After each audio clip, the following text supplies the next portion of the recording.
জনাব সভাপতি, একটা বিষয় জানতে চাইবো, যে ট্রফিটা বাংলাদেশের লাল সবুজের যুবারা আজকে বয়ে আনছে মালদ্বীপ থেকে, এই ট্রফিটা বাংলাদেশের ফুটবলের জন্য কতটা শুভ বার্তা বয়ে আনছে? দেখেন, বার্তাটা খুবই ক্লিয়ার যে আমাদের যাত্রা শুরু।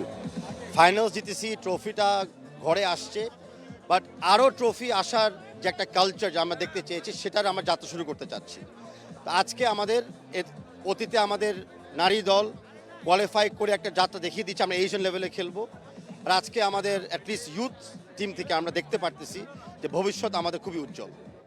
সেই জায়গায় নিঃসন্দেহে আমরা যদি দেখি বয়সভিত্তিক থেকে শুরু করে জাতীয় দল প্রত্যেক জায়গায় কিন্তু বাংলাদেশ একটা ট্রফি জয়ের মতো সাফল্য পাচ্ছে এবং কম্পিটিটিভ ফুটবলও খেলছে কিন্তু বড় মঞ্চে। সেই জায়গায় যে সাপোর্টার দরকার রয়েছে এই দলগুলোকে আরও সামনের দিকে এগিয়ে নেবার জন্য ভালো প্ল্যাটফর্ম তৈরি করে দেওয়া যে একটা বিষয় রয়েছে, সেই জায়গায় বাফুফে কতটা অ্যাডামেন্ট আজকে থেকে? আমি বারে বারে বলে আসছি যে আমাদের অনেক ঘাটতি আছে, মানে আমাদের প্লেয়াররা যে লেভেলে এখন খেলছে অ্যান্ড যেভাবে ওরা আমাদেরকে মানে রিটার্ন দিচ্ছে দেশকে, ওই তুলনায় আমরা কিন্তু এখনও ধারে কাছেও নাই ওনাদেরকে মানে ভালো রিসোর্স দেওয়ার মতো।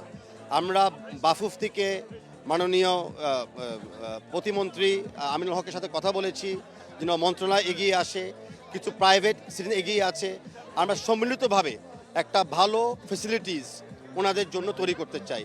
অনলি দেন আমরা ওনাদের থেকে আরও বেশি কিছু এক্সপেক্ট করতে পারবো। আমরাও সেই প্রত্যাশাটা করি যে বাংলাদেশের ফুটবল এই যুবাদের হাত ধরেই আরও সামনের দিকে এগিয়ে যাবে।